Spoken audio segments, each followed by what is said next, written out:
빛을 따라서 오늘 이 시간은 서울 마포구 서교동에 위치한 서대문교회 어윤영 목사님의 말씀으로 함께합니다. 사랑하는 청취자 여러분, 그동안 평안하셨습니까? 오늘도 지난주에 이어서 요한복음 8장 10절로 11절 말씀을 상고해 보시겠습니다. 예수께서 일어나사 여자 외에 아무도 없는 것을 보시고 이르시되, 여자여, 너를 고발하던 그들이 어디 있느냐? 너를 정죄한 자가 없느냐? 대답하되 주여 없나이다. 예수께서 이르시되, 나도 너를 정죄하지 아니하노니 가서 다시는 죄를 범하지 말라 하시니라. 예수님께서 갈릴리 뒷동산에서 산상수훈을 하실 때에도 많은 사람들이 모였습니다. 베드로의 배 위에서 말씀을 전하실 때에도 많은 사람들이 모였습니다. 예수님께서는 사람이 많거나 적거나 상관하지 않으시고 복음을 전하셨습니다. 많은 사람들 중에는 예수님을 해치려는 사람들도 있었고 구형꾼들도 있었고 예수님을 믿은 사람들도 있었습니다. 예나 지금이나 예수님의 말씀은 들을 귀가 있는 사람이 듣습니다. 요한복음 8장 1절에는 말씀합니다. 아침에 다시 성전에 들어오시니 백성이 다 나아오는지라. 앉아서 저희를 가르치시더니 백성이 다 나아오는지라. 이렇게 기록한 것으로 보아 예수님의 말씀을 들으러 온 사람의 수가 많았음을 짐작할 수 있습니다.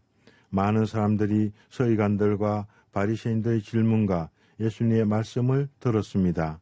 가늠한 여자는 현장에서 잡혔을 때부터 죽음을 각오했을 것입니다. 이 여자는 비록 죄를 지었지만 백성들 앞에 드러나는 것이 말할 수 없이 수치스러웠을 것입니다. 이 여자는 또한 자기와 같이 가늠한 남자는 같이 잡혀오지 않은 것에 대해 분노를 느꼈을 것입니다. 그녀는 사람들 앞에서 자신의 죄가 적나라하게 드러나는 것이 너무나도 부끄러웠을 것입니다. 그녀의 마음속에 밀려오는 모욕감과 수치도 파노라마처럼 지나가 버렸습니다. 제 싹슨 사망이요. 이제 이 여자 앞에 놓인 것은 예수님의 판결입니다. 이 여자도 여느 여자들처럼 결혼해서 아름다운 가정을 꾸미고 싶은 꿈이 있었을 것입니다. 신실하고 아름다운 남편을 만나 행복하게 사는 것이 이 여자의 바람이었을 것입니다. 어린 시절의 아름다운 추억들, 삶을 살면서 겪었던 수많은 기쁨과 슬픔들, 이제는 볼 수 없는 부모, 형제들, 얼마 후에 돌에 맞아 죽게 될 자신을 바라보면서 하나님께 울부짖었을 것입니다. 이제는 아름다운 추억도 부끄러움도 후회도 먼 뒤안길로 사라졌습니다. 이 세상의 누구도 이 시점에서 자신을 구원해 줄 수 없다고 생각했을 것입니다. 그때 예수님께서는 말씀하십니다. 너희 중에 죄 없는 자가 먼저 돌로 치라. 예수님께서 서기관들과 바리새인들에게 이 말씀을 하실 때 이 여자는 사형 선고를 받은 심정이었을 것입니다. 이제는 죽는구나.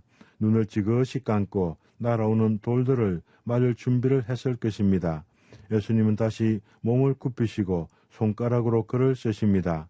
이제는 종교 지도자들과 백성들의 수많은 눈들이 이 여자를 응시합니다. 이 여자는 너무나 외롭고 두려웠습니다. 이 여자는 아무런 기댈 곳이 없었습니다. 죽음 앞에 서 있는 이 여자의 곁에 눈시울을 붉히며 바라보는 부모나 가족이나 친구도 없었습니다. 그런데 웬일입니까? 너희 중에 죄 없는 자가 먼저 돌로 치라. 이 예수님의 말씀을 듣고 있던 사람들의 마음에 양심가책이 일어났습니다.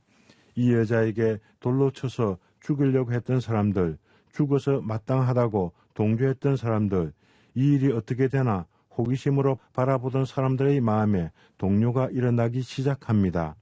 그들의 내면에 양심의 소리가 들립니다. 이젠 더 이상 그 자리에 서 있을 수가 없습니다. 그들은 사람들을 의식하며 주위를 둘러봅니다. 서기관들과 바리새인들이 먼저 뒷걸음질 칩니다. 노인들도 주위를 실컷 돌아보며 부끄러워 뒤통수를 끌적거리며 사라집니다.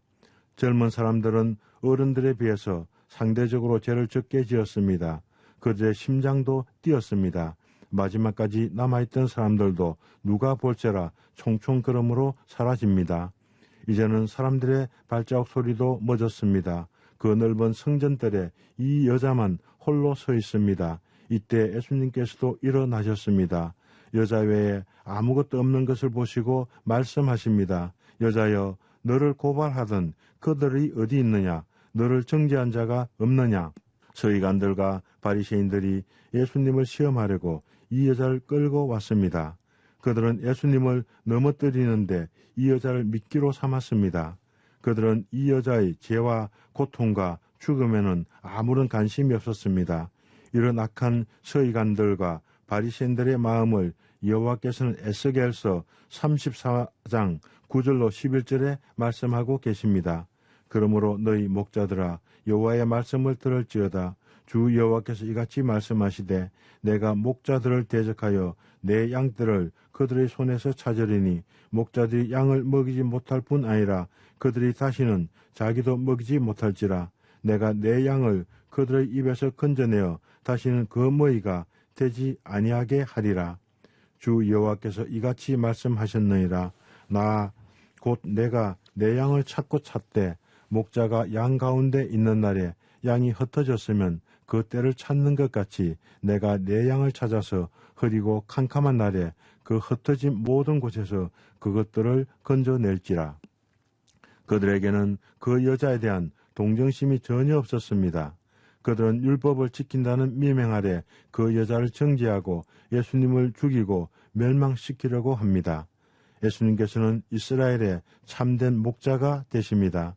예수님께서 오신 것은 양으로 생명을 얻게 하고 더 풍성하게 얻게 하려는 것입니다. 예수님께서는 이 여자를 위경에서 건져주십니다. 예수님께서는 우리의 고통과 신음에 응답하십니다. 출애굽기 6장 5절에는 말씀하십니다. 이스라엘 자손의 신음을 듣고 나의 언약을 기억하노라. 예수님께서는 말씀하십니다. 여자여, 너를 고발하던 그들이 어디 있느냐? 너를 정죄한 자가 없느냐? 주여 없나이다. 나도 너를 정죄하지 아니하노니 가서 다시는 죄를 범하지 말라 하시니라. 이 여자를 정죄했던 사람들도 다 떠났습니다. 돌이켜보면 그들 모두 죄인들이었습니다. 그들의 죄도 이 여자가 범한 죄와 별반 차이가 없었습니다. 우리는 자주 남들을 비판하고 정죄합니다. 우리는 입 밖으로 표현하지는 않지만 하루에도 얼마나 많은 사람들을 판단하고 정죄하는지요. 예수님께서는 말씀하십니다. 나도 너를 정죄하지 않는다. 가거라. 다시는 죄를 범치 말라. 이 여자는 습관적으로 간음을 한 것 같습니다. 이제는 이 여자가 계속적으로 범하는 죄를 멈출 것을 말씀하십니다. 다시는 죄를 범치 말라. 감사합니다. 안녕히 계십시오.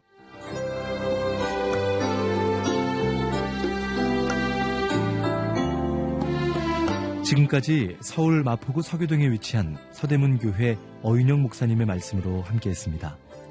이 방송 들으시고 신앙생활에 도움받기 원하시는 분들은 서울 전화 02-3141-5853번 서대문 교회나 서울 전화 320-0553번 극동방송 양육국